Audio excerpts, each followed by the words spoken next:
Sebelumnya sudah pernah mencoba routing protokol egrip ini. Bedanya apa dengan RIP? Bagaimana cara Anda mencoba routing protokol egrip ini? Atau apa Anda pernah mencoba routing protokol EGRP yang sudah pernah dicoba di kuliah? Jadi di situ yang memang proprietary dari Cisco sebetulnya yang RIP. Tapi kalau yang egrip atau kalau yang di bagian internalnya cuma IGRP aja, ya di situ itu adalah protokol yang lebih general, jadi bisa dipakai di semua produk. Selain itu, apa yang membedakan dengan setting yang ada di RIP? Kalau link state di situ parameter apa saja yang bisa kita nilai? Metrik apa yang kita gunakan untuk menilai grip itu kualitasnya bagus atau tidak selain distance? Ya. Salah satunya itu bandwidth ya. Kemudian ada juga delay. Kemudian kita lihat perpaduan metrik dari mulai K1 sampai K5 dan supaya kita tahu dari mana parameter itu kita bisa baca sebetulnya dokumentasi dari EGRP ya untuk Cisco. Dan di situ bisa kita lihat ini EGRP matrix ya, nanti di mana sebetulnya kalau kita lihat ini dengan show IP EGRP topologi ya, di situ topologi yang ada di dalam setiap EGRP ini akan bisa terlihat. Jadi nanti untuk beberapa perintah aplikasinya akan kita coba, salah satunya ini. Di samping itu kita juga bisa show IP protokol itu kalau secara general. Dan di situ kita bisa melihat apa saja parameter yang ditambahkan. Ya, di situ ada bandwidth, ada delay, ada path reliability, path loading, minimum path, maximum transmission unit, visible distance, reported distance, root source. Ya, ada beberapa parameter yang ditambahkan di situ untuk menjadi satu perbandingan, dan yang bisa disetting ya saya memang ada parameter-parameter yang nanti bisa kita setting juga. Sebetulnya saya belum explore secara lebih jauh di sini.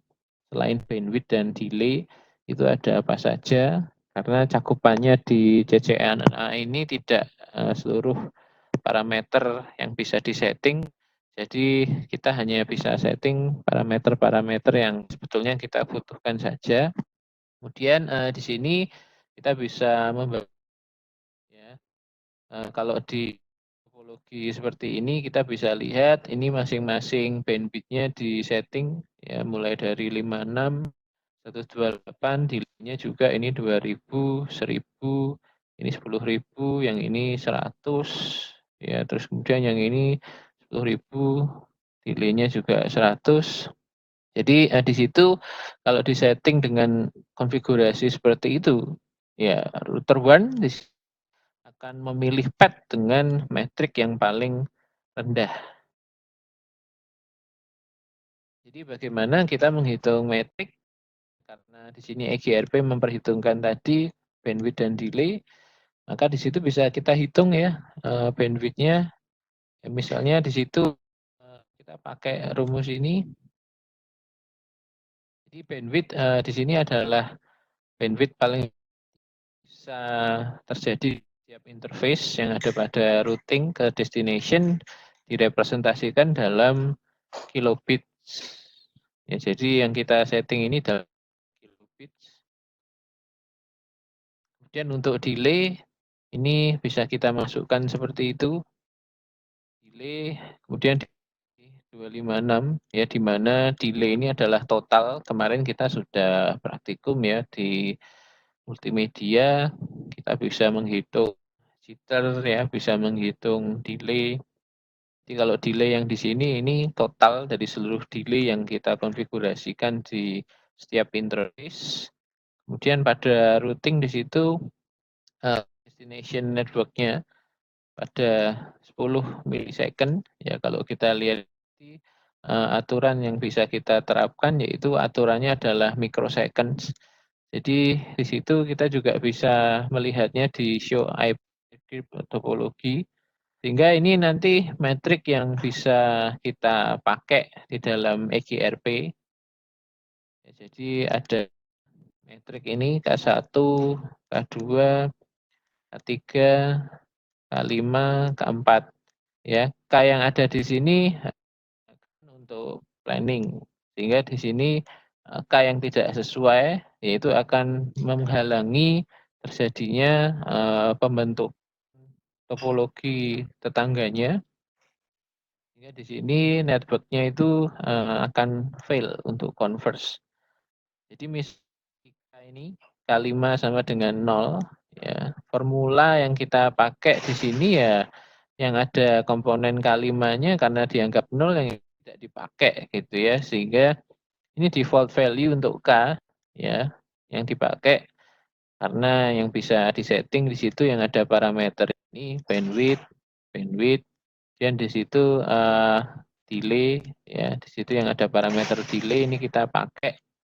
Dan kalau reliability dan sebagainya, ya di sini kita perlu mempertimbangkan ya nanti bagaimana formula ini bisa kita simplifikasi, artinya metrik di situ sebetulnya bandwidth kurangi delay. Jadi di sini Cisco router melakukan floating point math ya. Ada calculation-nya. Nanti kita lihat di masing-masing metrik yang dibuat. Dan di situ ini sebagai contoh ya, total cost yang ada di router keempat itu router yang ini ya, di bagian interface yang di sini disetting bandwidth-nya 56, delay-nya 2000. Ya, jadi kita set di situ 56 artinya 56 kilobit. Dan total delay-nya di situ kita setting ini tadi 100 ya microseconds. Kemudian di situ akan kita total seluruhnya. Ada misalnya total delay itu tadi kita sudah kumpulkan, ada yang 100, ada yang 2000 ya 2000 dari yang link yang kita setting di sini.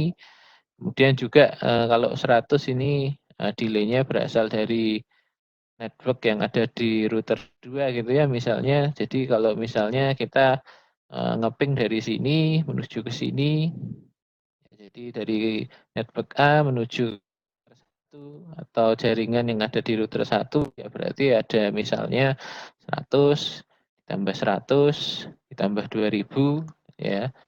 Ini untuk menunjukkan yang di bagian ini, sehingga di situ total delay yang terjadi ini rumusnya karena di situ kita pakai low bits ya, sehingga di situ kita pakai satuan ini 10 kilo ya dibagi 5 kilo dibagi 56 kemudian ditambah 2200 dari total delay. Ini mengacu ke rumus jadi ini sebetulnya.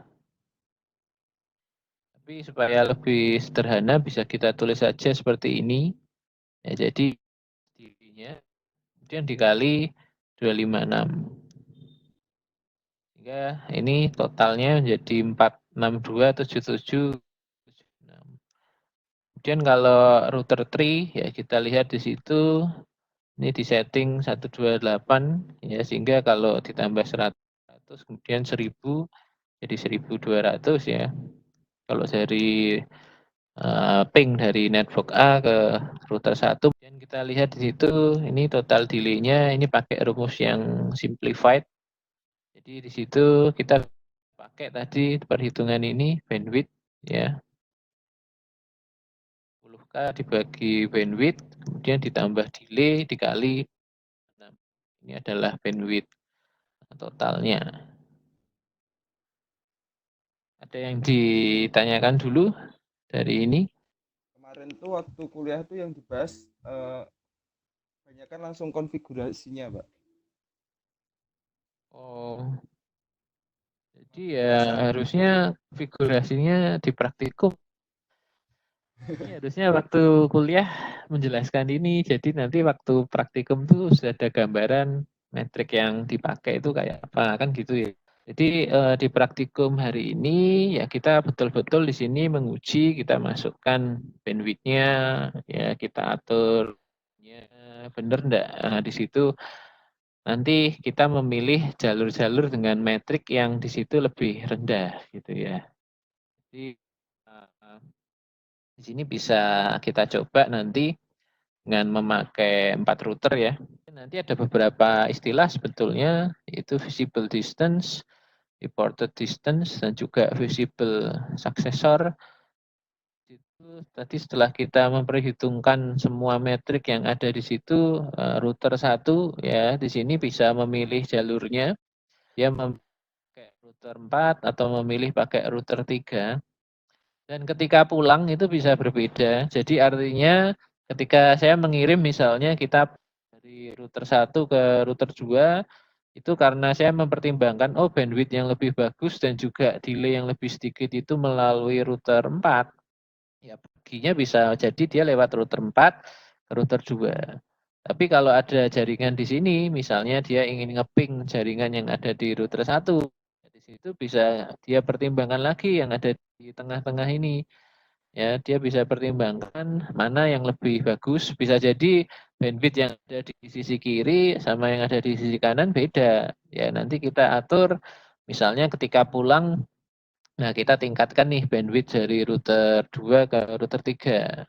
Pulangnya masih lewat router 4 atau di situ malah pulangnya lewat router 3. Pulangnya itu maksudnya ya router 1 ini kan bisa mengirim pesan dulu ya ke jaringan atau ke network yang ada di samping kanan ini. Kemudian ketika reply kan karena di pengiriman paket itu kan harus di reply gitu ya paketnya sampai atau tidak. Ya nanti bisa kita lihat, bisa kita cek lewat bawah, lewat atas. Ya kalau di situ tidak kita setting apa-apa ya sebetulnya di aja ya memilih jalur yang tadinya dia pilih. Ya, jadi pertama percobaannya bisa kita samakan semua parameter yang kita pakai ya, tidak kita bedakan bandwidth-nya.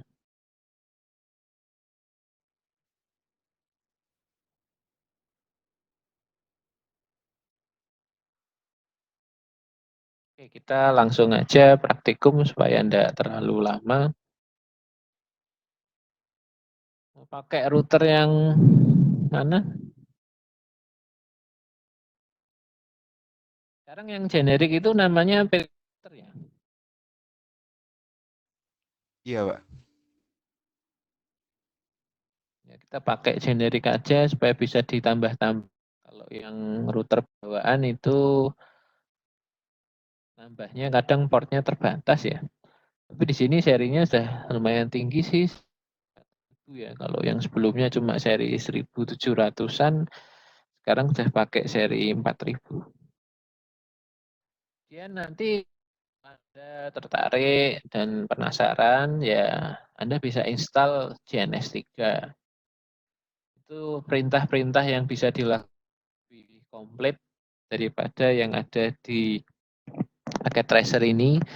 Jadi kemarin ada beberapa perintah yang sebetulnya tidak bisa coba di packet tracer.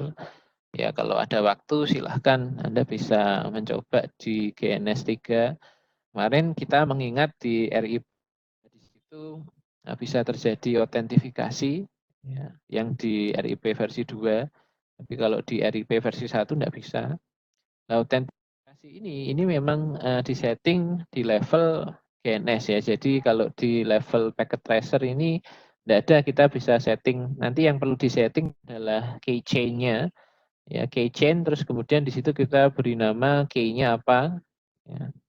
Terus di situ kita bisa beri password dan bisa kita pilih MD5 atau plain text. Ini bukan yang user atau password gitu ya, itu bukan yang itu.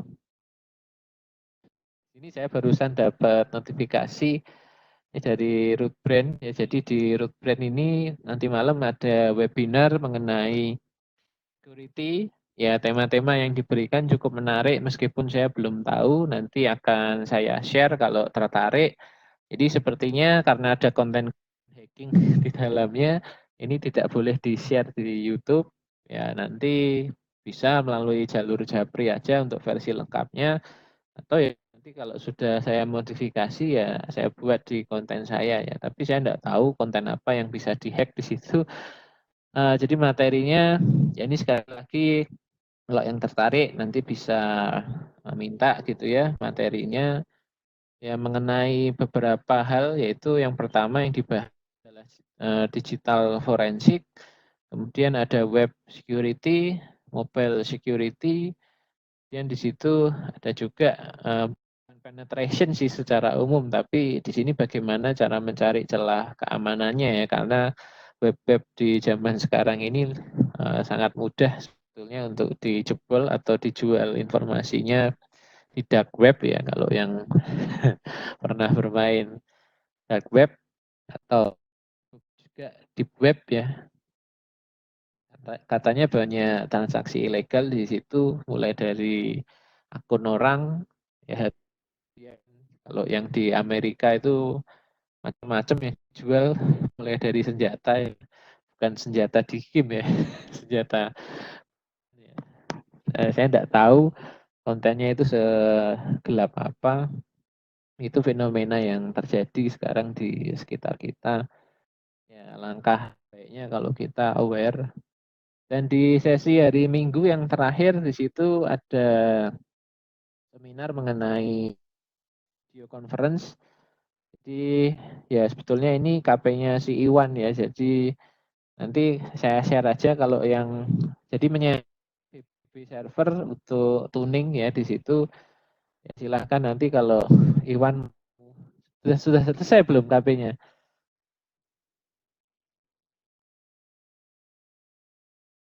Belum selesai. Sampai kapan?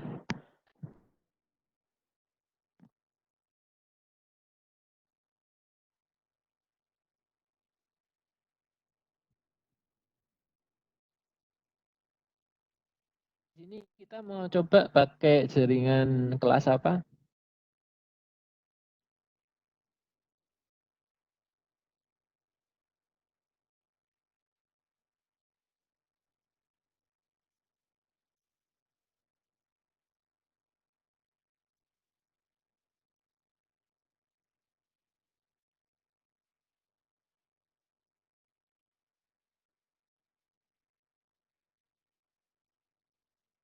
Jadi kalau Anda pakai konfigurasi seperti RIP kemarin ya diperhatikan ya, artinya di situ kita pakai IP kelas apa, subnetnya kelas apa, ya kalau subnetnya beda sama kelas IP yang dipakai, nah di situ kita lihat kita punya di subnet defaultnya. Kalau kita punya jaringan lain di subnet defaultnya juga, artinya misalnya kemarin kita coba 172 16 10 itu kan harusnya masih masuk di dalam scoop ya 16.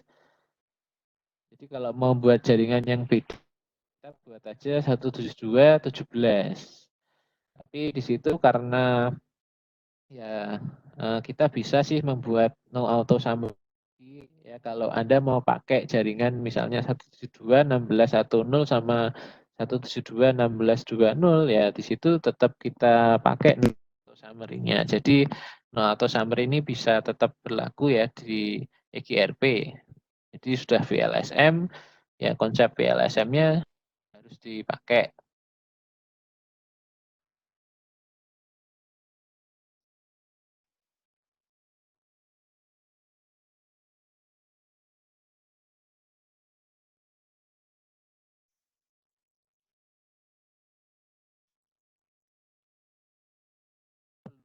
Ditambah dulu ini portnya.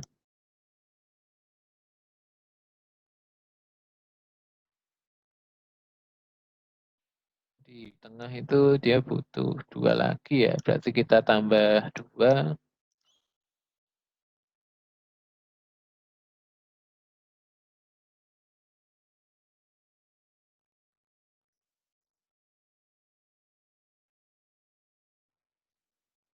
Ini 2. Ya ditambah sebanyak-banyaknya juga boleh.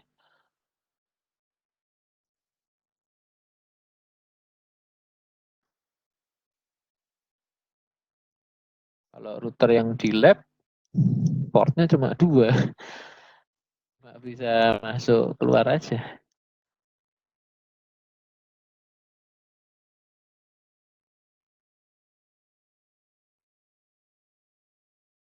Itu dulu beli satu set 50 juta ya.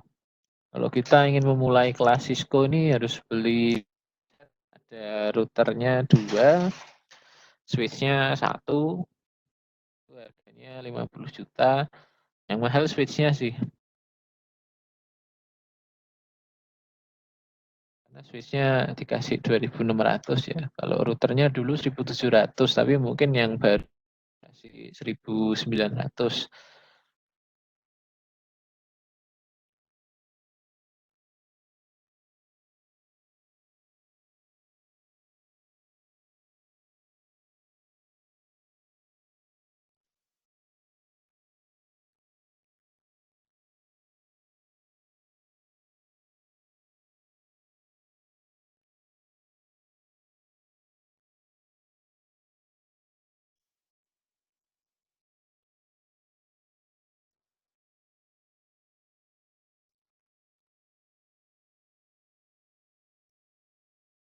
Ini saya ngasih portnya tidak berurutan, nanti harap diperhatikan sendiri ya kalau berbeda dengan kondisi yang saya masukkan di situ.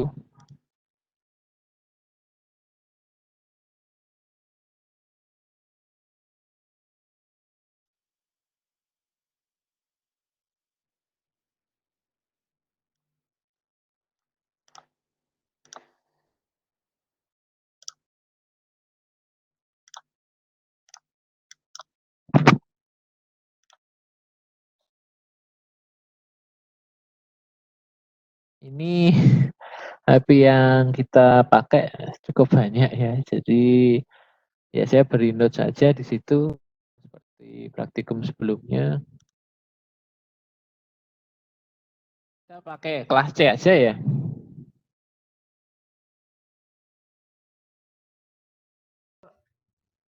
Ya, gimana?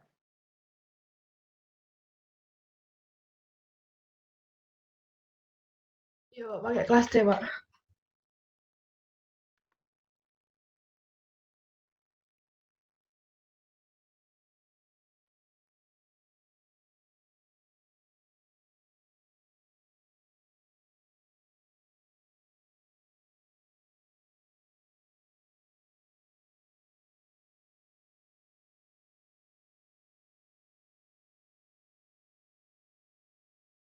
Di tengah itu yang 2, 3, sama 4, 5. Yang di sisi kiri itu 1. Oh, yang atas belum nih. Ini kasih aja 7 aja ya.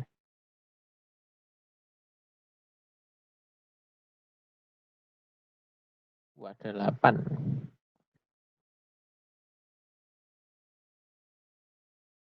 Oke, nanti yang di dalam kalau tidak mau di advertise keluar, kita bisa pakai passive interface. Jadi sebetulnya script ini bisa kita batasi mana yang tidak perlu kita update informasi yang ada di dalam.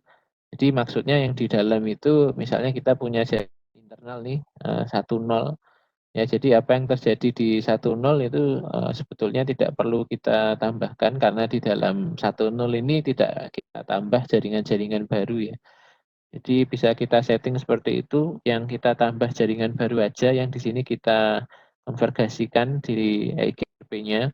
Jadi supaya di situ yang diupdate lebih sedikit, itu akan menghemat bandwidth. Kalau semua jaringan internal update, ya di situ nanti bandwidth yang kita pakai akan lebih banyak. Jadi maksudnya adalah ya sisi-sisi mana di situ yang kita koneksikan dengan router luar, itu yang kita update aja. Ya, jadi kalau ada perubahan konfigurasi yang ada di bagian jaringan internal itu tidak perlu kita tambahkan ya. Ya, ini hanya gambaran aja. Ya gambarannya juga secara Ya enggak mungkin jaringan yang kita bangun ini bentuknya seperti ini. Ini terlalu sederhana ya sebetulnya. Seperti itu bisa ada limit mana yang jadi passive interface. Ya, seperti biasa untuk kliennya di situ bisa Anda setting aja satu. Kalau di gateway-nya ya 1.1. Nah, kemudian kalau yang di sisi yang dikoneksikan ke router ya setting misalnya ini 21, ini 22. Ya kalau di sini misalnya kita pakai 41, ini 42. Di sini ini kena 3 ya berarti 31, 32. Terus ini tadi 5 berarti 51, ini 2. Oke, bisa kita setting.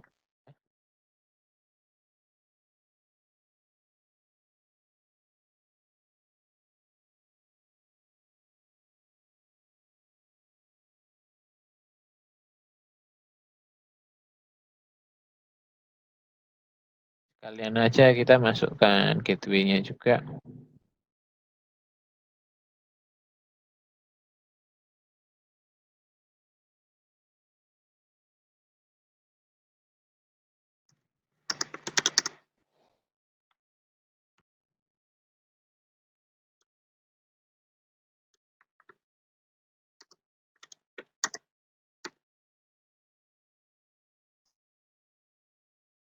Kita setting-setting dulu aja IP di masing-masing interface ya. Ini semoga mata saya tidak salah lihat karena interface-nya deket-deket banget ya.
Udah semua?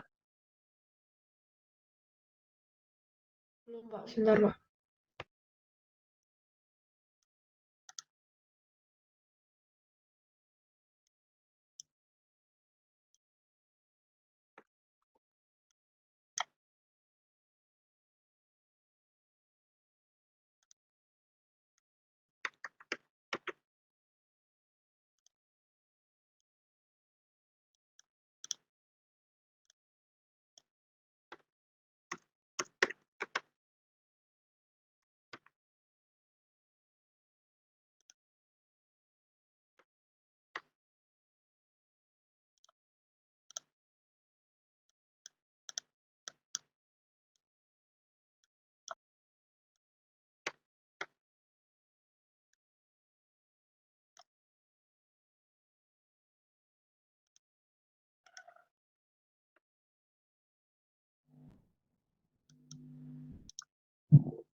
Kalau di EGRP ini count-nya bisa sampai 100.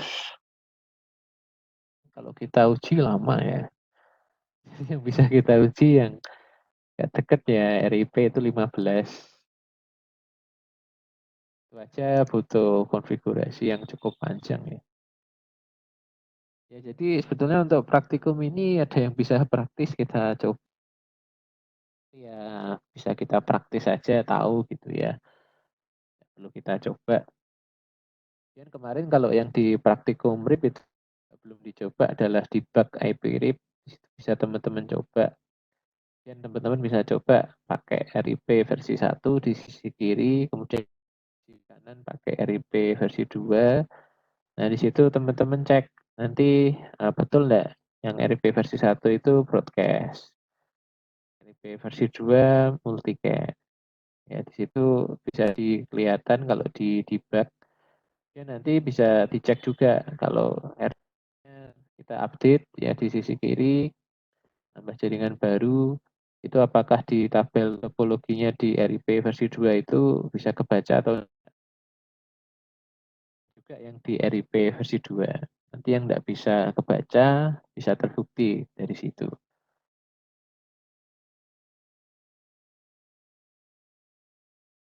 Jadi teman-teman bisa coba. Memang RIP versi 2 dia mengenali ya topologi yang ada di versi 1. Tapi kalau ada update yang baru ya nggak tahu. Nah, benar nggak seperti itu? Kalau sudah pernah definisikan network-network yang ada di situ ya sebetulnya nanti bisa kita coba konfigurasinya. Kalau sudah kita bisa setting router EGRP-nya di router 1 dulu.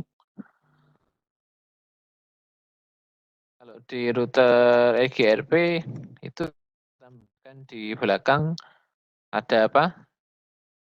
Ada autonomous system number-nya ya. Mulai dari 1 65535. Mengenai autonomous number ini ya nanti bisa coba juga kita bedakan autonomous number-nya. Nanti efeknya seperti apa. Ya, jadi di sini kita coba dulu yang autonomous number-nya sama semua. Kalau di OSPF dikenalnya dengan area, bukan autonomous number ini. Sebetulnya autonomous number ini bisa kita lihat nanti apakah yang kita bedakan itu ikut terupdate jaringan yang ada. Misalnya yang di sebelah kiri kita kasih router egrip 1, di sebelah kanan kita kasih router egrip 2 misalnya. Apakah nanti informasi topologi yang ada di egrip itu juga ikut terupdate di yang ada di router egrip 1 misalnya. Tapi untuk konfigurasi pertama ini sekali lagi kita coba.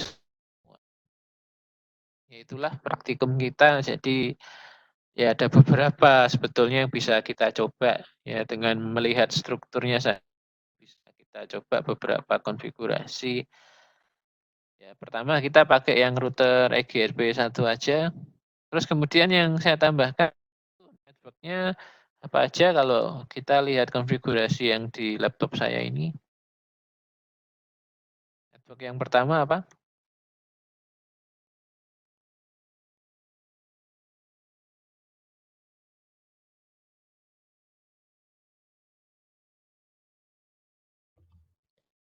Itu Pak, 192.168.20. Hmm, Terus 192.168.10, 192.168.30. terus kemudian yang dipakai bagian network, kalau di EGRP ada bedanya enggak dengan yang di RIP? Kalau RIP kemarin network ya. Kalau di EGRP ini perlu apa di belakang? Wildcard. Kalau wildcard itu kebalikan dari netmask, jadinya kalau di sini kelas C jadi apa?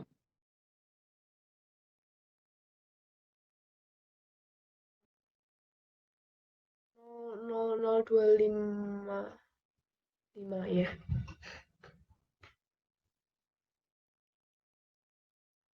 Fungsinya apa kalau dikasih wildcard seperti ini?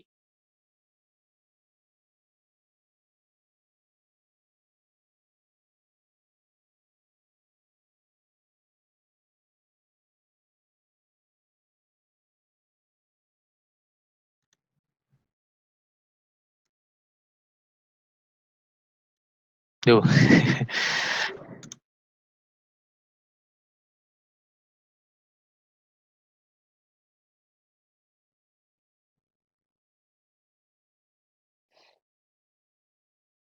Ya, kalau penasaran bisa dicari tahu kenapa pakai wildcard di situ. Apa yang disaring ya? Apa yang difilter informasinya?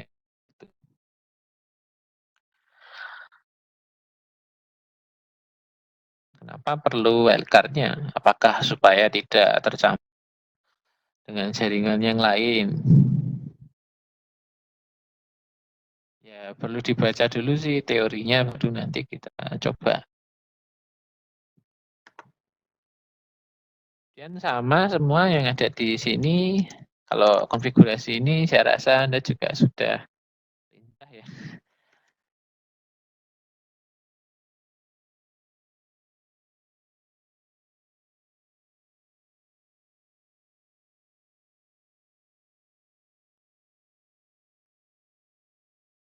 Ya, di situ kalau Anda lihat sekilas itu ada dual ya, jadi karena di situ ada adjacency baru atau ada tetangga baru yang baru dikenali, yaitu satu, maka dia langsung up ya, seperti itu algoritmanya.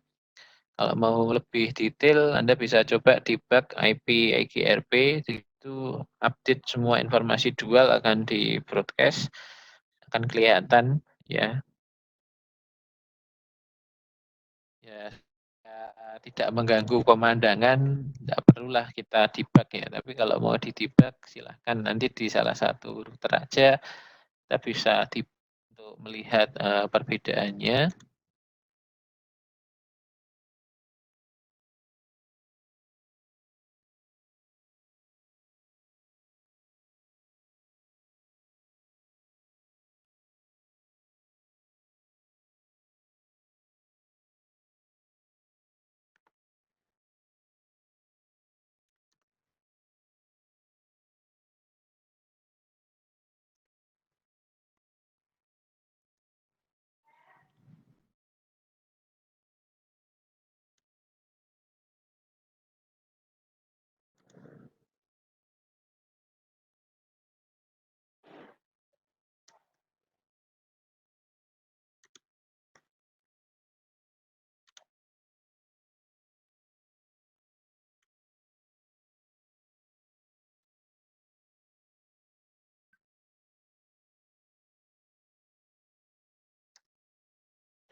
Dengan begini itu sudah bisa langsung ngeping. Harusnya udah bisa, Pak. Kita coba aja ya.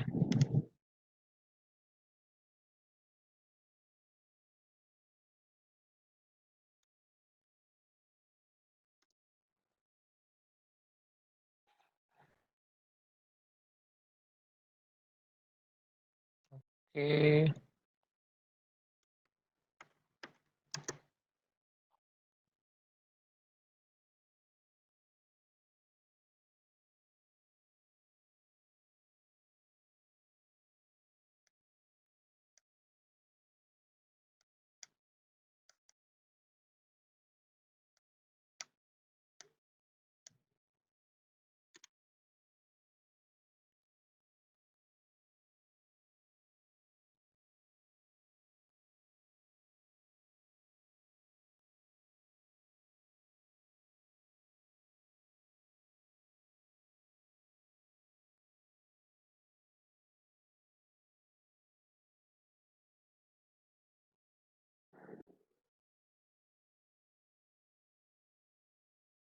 Yang 6 masih bingung kayaknya.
Yang 6 ada yang salah ya kayaknya. Ya, kita coba cek aja di router. Kita pakai show IP protocols. Di sini ini ada beberapa informasi yang tadi sudah kita lihat di teori. Ini di default yang dipakai cuma bandwidth dan delay. Kalau ingin mengaktifkan ke yang lain, bukan di CCNA, tapi di CCNP, ini defaultnya. Dan untuk hub count-nya adalah 100.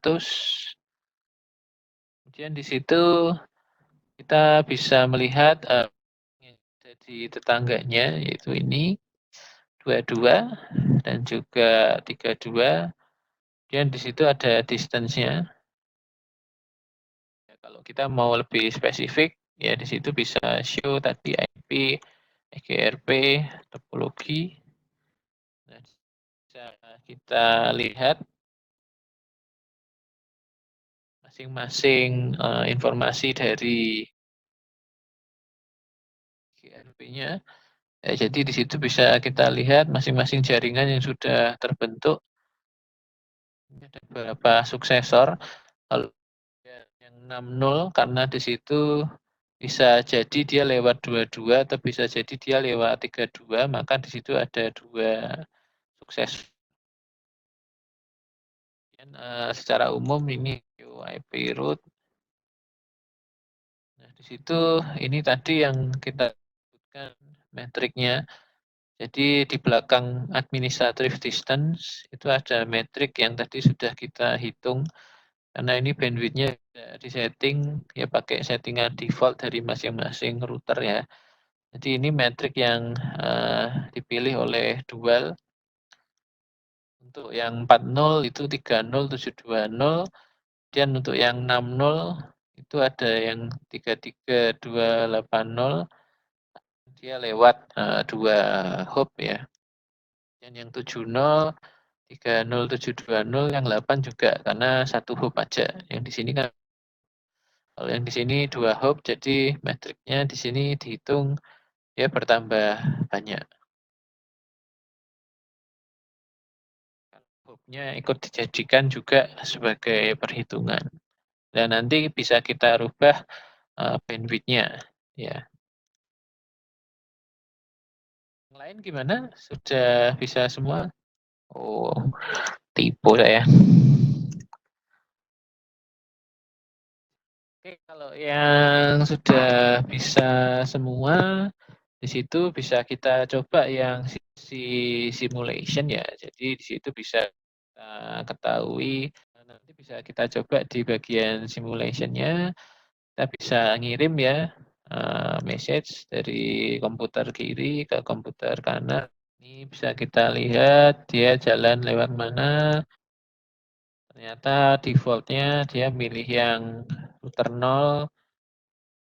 Ini tanpa kita suruh loh. Ternyata bawah ya. Apa itu? Pulangnya lewat bawah, tapi berangkatnya lewat atas.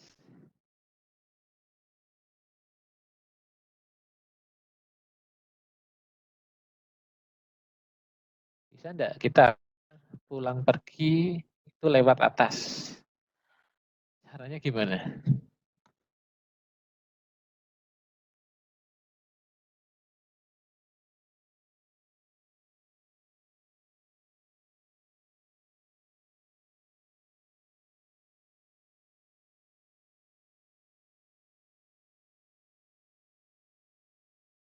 Kita coba ulang sekali lagi. Apakah mungkin bisa berbeda?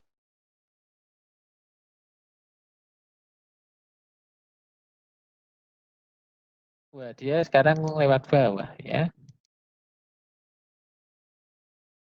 Ini saya sendiri ya.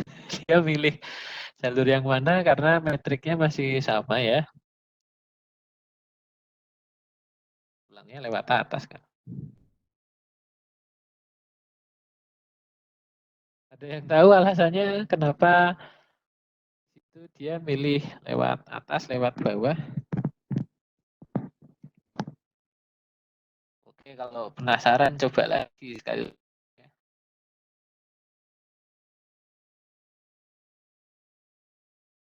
Atau ada yang ingin menebak lewat atas atau lewat bawah ini?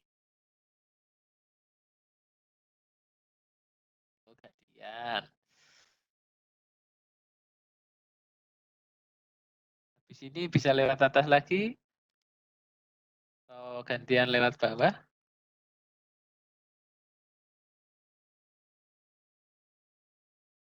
Ini kayaknya teratur gitu ya. Jadi habis tadi lewat atas, ya sekarang nyoba lewat bawah. Memang metrik yang kita pakai di situ masih setara, tadi bisa kita ukur ya.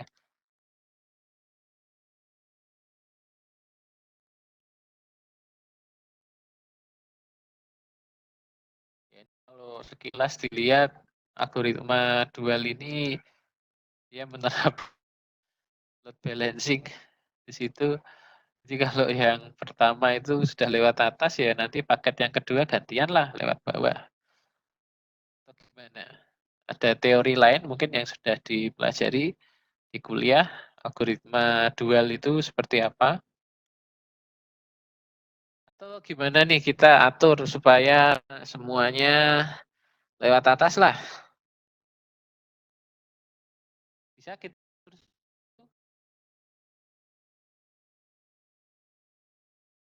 Jadi sekali lagi kita ya sebetulnya bisa pakem ini pakai show untuk melihat metrik totalnya seperti ini. Ya karena tadi metrik-metrik yang kita lalui ya berdasarkan hop count ya baru berdasarkan hop count, belum ada parameter link state yang kita masukkan. Kita bisa masukkan parameter link state-nya sekarang. Misal interface FA10 ya. Itu saya setting bandwidth-nya. Nah, di situ bisa itu sampai 10K. 10K tapi satuannya kilobits.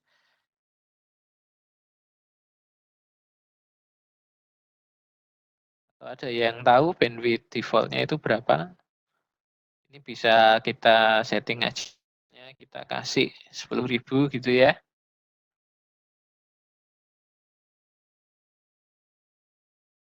Oke, simulation-nya dulu aja. Tidak bingung.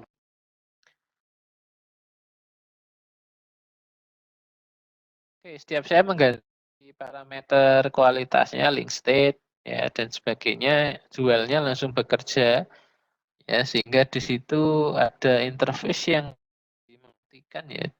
Terus kemudian kalau sudah up lagi, dia akan membentuk new adjacency.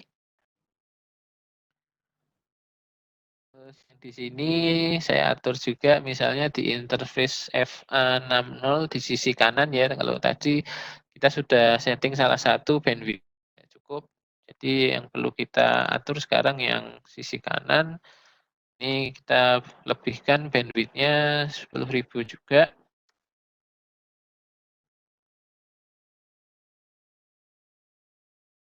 Oke, sudah up. Juga bisa kita lihat beberapa perintah yang lain yaitu show IP, EGRP, ada interface, ada neighbors. Ya, kita coba yang interface. Ya, kalau interface tampilannya seperti itu. Jadi kita bisa tahu peers-nya itu yang mana. Terus kemudian kalau ya ini juga kita bisa tahu neighbors-nya yang mana. Terus kemudian hold uptime-nya juga tersedia di situ. Ini secara detail aja ya. Sebetulnya yang bisa kita pakai di sini secara lebih general ya yang bagian topologi. Ya, di situ kita bisa tahu ya.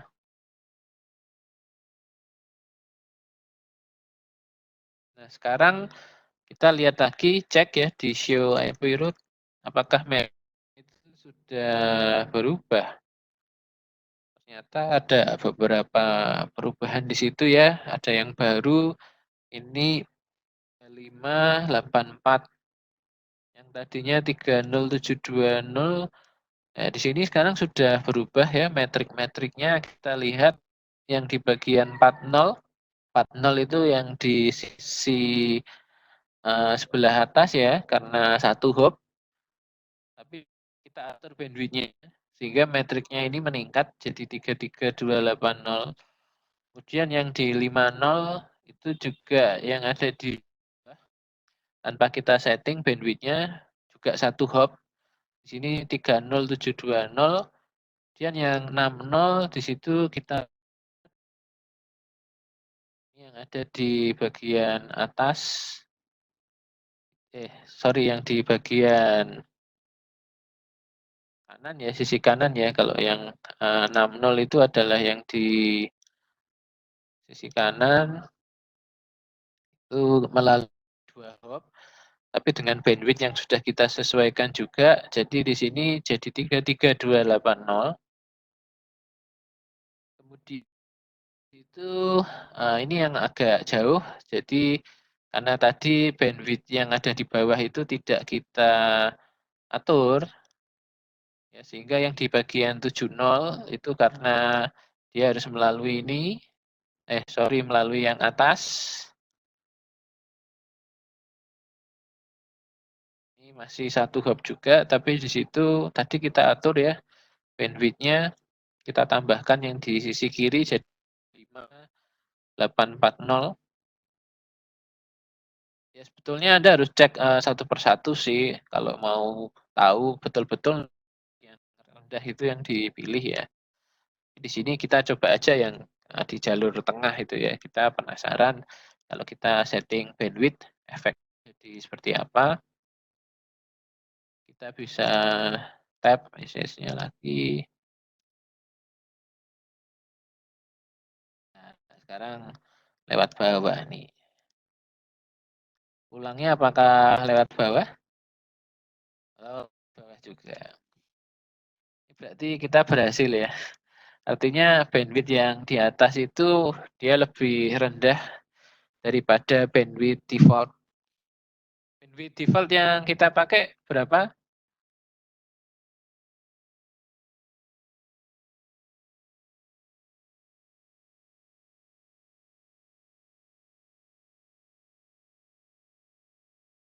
Kelihatan enggak kalau di show?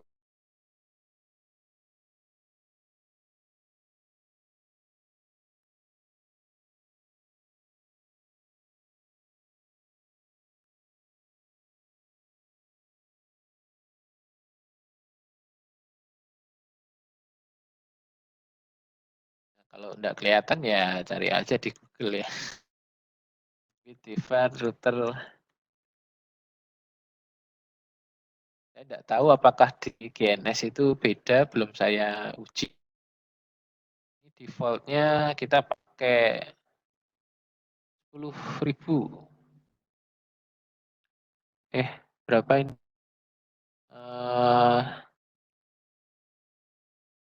1 juta ya, 1 juta kbps. Ya kalau tadi kita atur 10.000 kbps ya milih lewat bawah karena bandwidth-nya lebih gede. Ujinya kalau penasaran di sini bisa kita coba, kita ganti ya bandwidth-nya. Betul enggak itu 1 juta? Ya kalau kita ganti 2 juta harusnya lewat atas nih. Kita coba.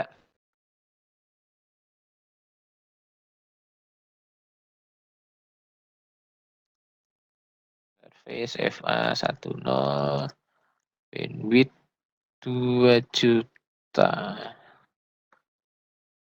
Betul ya itu 1 juta ya. Oke, terus yang di sini juga yang di sisi kanan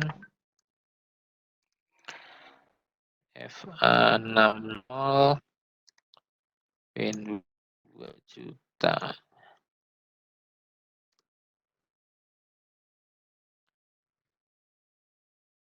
Oke, di sini harusnya sih kalau defaultnya 1 juta ya sekarang lewat atas ya, bandwidth yang di atas lebih bagus nih. Kita atur seperti itu sekarang. Kita coba lagi.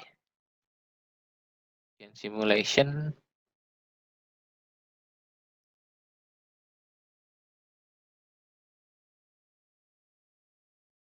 Oh benar ya. Jadi defaultnya itu 1 juta. Untuk root tracer loh ya. Kalau di GNS saya belum coba sih. Harusnya sih sama. Karena tergantung dari versinya juga. Versinya beda, mungkin bandwidth yang dipakai juga beda ya. Tapi ini kayaknya bandwidth Cisco secara general. Ini kalau sudah kita atur bandwidthnya jadi lewat atas semua. Ini tergantung engineer-nya mau nyeting seperti apa. Jadi kalau supaya adil, ya tadi tidak perlu kita apa-apakan, biarkan algoritma dualnya bekerja, atau kalau kita mau atur, wah ini yang untuk jaringan ini baiknya lewat atas, terus yang jaringan lain, oh ini sebaiknya lewat bawah. Kalau kita mau atur seperti itu ya tinggal kita atur aja bandwidth-nya. Ya. Kemudian selain itu delay ya. Delay itu juga bisa kita atur. Ya, sekarang kita lihat dulu show IP route. Di copy dulu supaya kita tahu bedanya.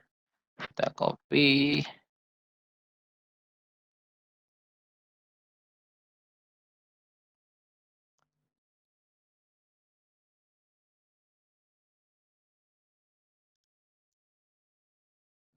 Oke, terus kemudian kita bisa ganti juga sebetulnya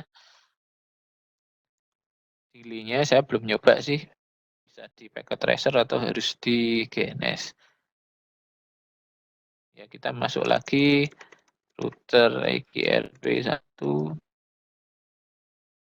Di situ bisa kita atur.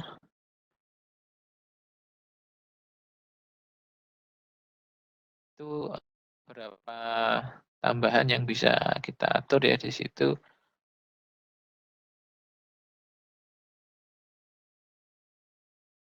Ini juga ada router ID berkaitan dengan yang namanya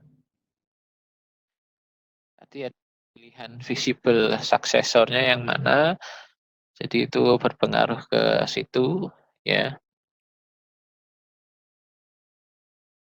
Ini tidak bisa disetting ya delay-nya. Jadi kalau menyeting delay di situ bisa kita masukkan IP, IRP, kemudian autonomous number ya. Istilah. Jadi di situ masukkan delay itu per autonomous number-nya juga. Jadi misalnya di situ GRP, misalnya kita atur yang autonomous number 1, kemudian setelah itu spasi delay-nya. Mungkin itu yang kita lihat aja ini.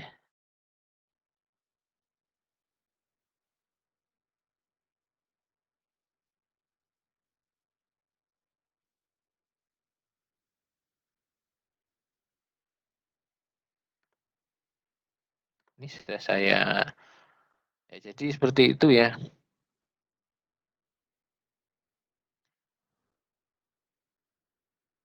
Kita masukkan dulu interface-nya. Tapi kayaknya enggak bisa sih ya.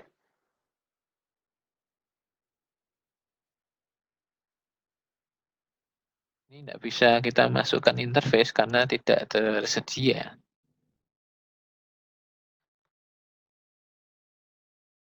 Silakan nanti untuk beberapa materi selanjutnya bisa Anda coba GNS.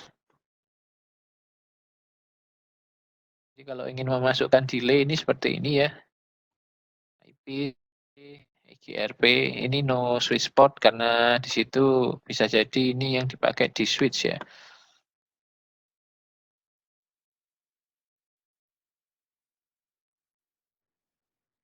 Ini maksudnya switch yang layer 3 gitu ya. Ini yang perlu Anda persiapkan kalau Anda mau pakai GNS, itu sebaiknya pakai VMware. Jadi Anda download dulu VMware, itu seperti VirtualBox ya. Jadi kita butuhkan di sini untuk VM-nya nanti. Ya, beberapa komputer memang harus mengaktifkan di situ teknologi virtualization-nya dulu. Ya, secara default itu sudah aktif kalau tidak pernah Anda rubah-rubah. Kecuali Anda pernah melakukan instalasi service Hyper-V. Jadi di situ ya kalau kita Hyper-V ya yang bisa kita virtualisasikan ya virtualisasi defaultnya Windows, tapi yang divirtualisasi seperti VirtualBox nanti jadi tidak bisa jalan kalau Hyper-V-nya diaktifkan. Di Hyper-V itu untuk keperluan nanti kalau Anda pakai Docker dan sebagainya, ya di situ ya Docker yang diinstal di Windows mungkin perlu Anda aktifkan ini Hyper-V-nya. Atau memang Docker-nya itu sudah punya satu sistem virtualisasi sendiri. Ya, seingat saya Hyper-V-nya harus dinyalakan ya kalau Anda pakai Docker. Tapi karena Docker ini dia Docker-nya di VM. Ya ini canggihnya GNS. Jadi Docker-nya yang ada di GNS ini dia di dalam VM. Jadi seperti ada virtualisasi di dalam virtualisasi ya kalau seperti ini gitu ya. Jadi di sisi yang pertama di sini kita sudah punya VMware, itu sudah dari sisi virtualisasinya. Kemudian Docker ya sebetulnya bukan virtualisasi full ya, semi environment-nya saja yang divirtualisasi atau sistem minimalnya saja yang divirtualisasi. Jadi di sini Anda bisa apa? Anda bisa membuat beberapa konfigurasi Docker. Ya. Di dalam VM ini Anda bisa membuat Docker file. Ya sebetulnya di situ nanti Anda bisa buat rumus Anda bisa cari template dari Docker file yang ada di repositorinya. Jadi kita membuat Docker file itu kita membuat ramuan ya yang artinya nanti di situ kita bisa meramu di dalam VM itu mau disisipkan apa saja. Ini VM-nya default-nya Linux gitu ya. Jadi di situ bisa Anda install beberapa ya seperti OS bayangan karena di situ sistemnya orkestrasi ya atau pakai Docker itu karena jadi dengan satu VM itu kita bisa membuat seperti seolah-olah ada 5 VM yang lain di dalamnya tanpa butuh memori tambahan karena kita hanya pinjam sistem username dan juga sistem direktorinya saja.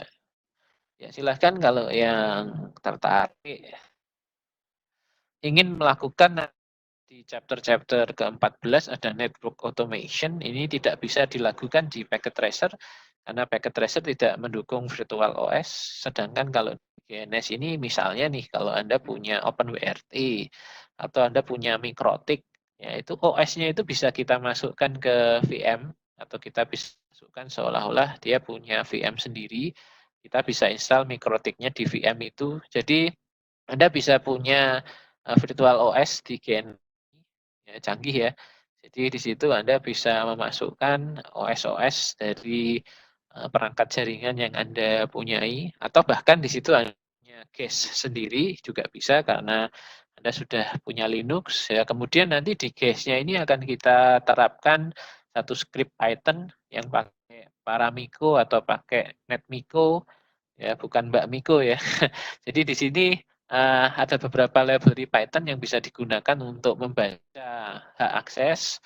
Jadi hak akses itu pada global configuration atau pada exact global configuration. Jadi di situ bisa dibedakan sebetulnya.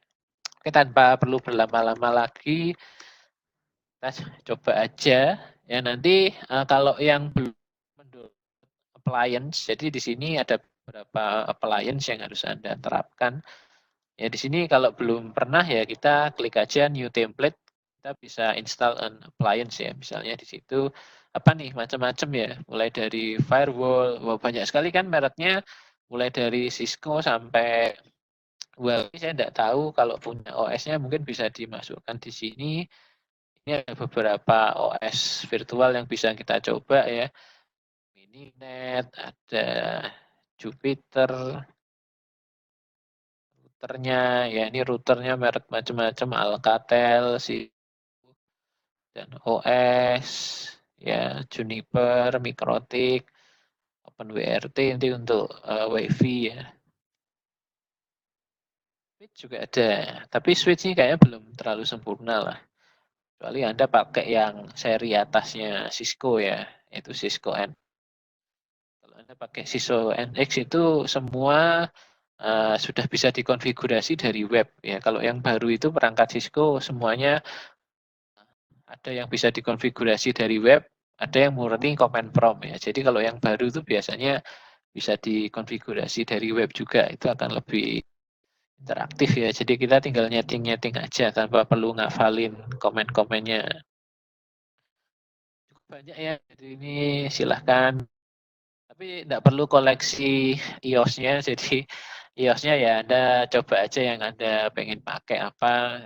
Ya saya di sini ambil satu yang sudah saya install. Jadi ini kita seperti punya router beneran. Ini kita bisa koneksikan dengan perangkat cloud kita. Jadi di sini itu ada koneksi ya. Kita bisa masukkan itu perangkat cloud. Cloud ini betul-betul nyambung ke internet kita. Jadi nanti di dalamnya teman-teman bisa, nah ini bisa diatur dia keluar di interface yang mana, apakah LAN teman-teman yang teman-teman pakai di sini atau pakai misalnya gitu ya sebagai exit interface-nya. Jadi di sini nanti ketika teman-teman punya Linux itu kalau dikoneksikan di cloud ini, seolah-olah dia bisa ngenet dan dia bisa nginstal paket-paketnya. Dan misalnya kalau teman-teman tadi koneksikan di LAN teman-teman atau di ya seolah-olah teman-teman nanti bisa melakukan routing dari laptop ini, kita bisa punya beberapa router di dalamnya, kemudian keluar ke interface laptop teman-teman yang lain ya. Di teman-teman yang lain itu ada router ya. Jadi ya kita bisa coba nih, kita misalnya di laptop ini punya satu router, nanti di laptop teman yang lain satu router.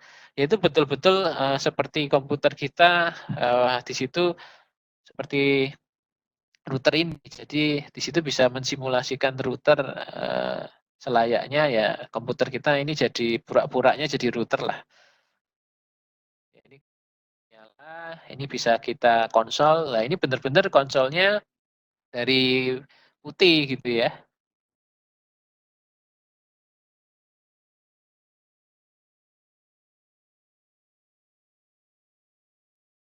Ya kita tunggu dulu.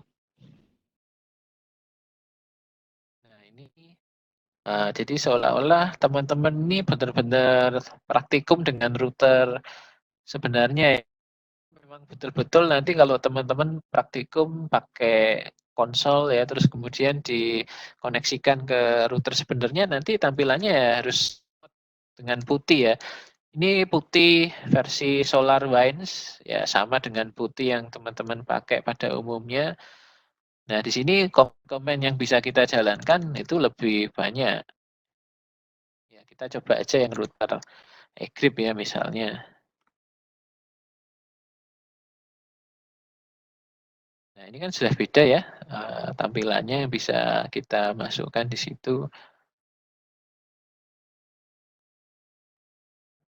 Kita bandingkan dengan yang di packet tracer.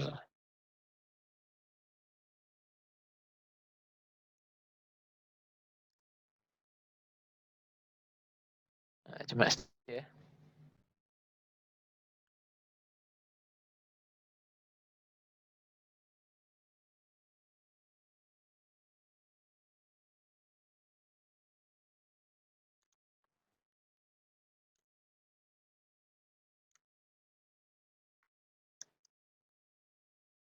Jadi kita bisa komennya yang di kayaknya di sini tidak mendukung juga ya. Kayaknya lebih ke switch-nya ya. Jadi pengaturannya ini karena di sini juga sudah ditulis di situ untuk switch-nya.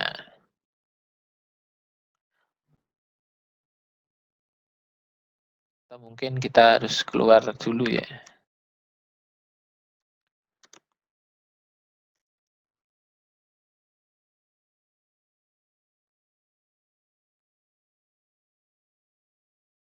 Kayaknya nggak bisa juga. Ini kalau sudah tertulis di switch ya, kita harusnya pakai yang switch R3 gitu ya.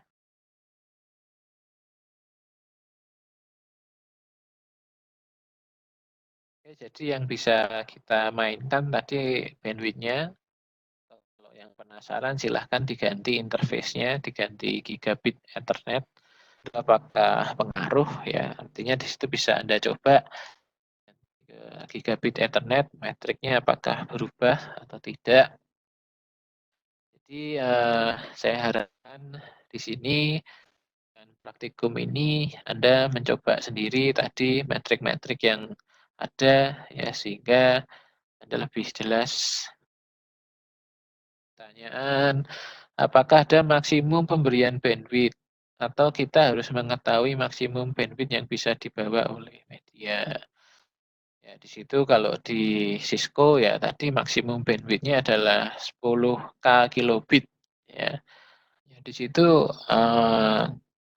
ini mungkin juga mau kepada berapa sih interface maksimal yang bisa Anda terapkan ya. Ya di situ sepertinya mengacu 10 gigabit ya. Artinya kecepatan dari interface yang sekarang kita punya itu sudah sampai 10 gigabit. Makanya bisa kita atur sampai ke interface tercanggih yang kita punyai di situ. Mungkin kalau praktikumnya saya rasa ya Anda sudah mempunyai beberapa konfigurasi. Saya harap ya, di sini sedikit menambah pengetahuan Anda dari yang ada di kuliah gitu ya. Kalau di kuliah mungkin kita nyoba pakai 2 router aja cukup ya. Yang penting nge-grip-nya jalan gitu kan. Tapi mungkin di sini ya Anda harus coba tadi lewat atas atau lewat bawah, ngecek mana. Nah itu tadi Anda harus hitung sebetulnya metriknya, cara perhitungannya betul enggak dengan yang ada di acuannya Cisco ini. Seperti ini enggak.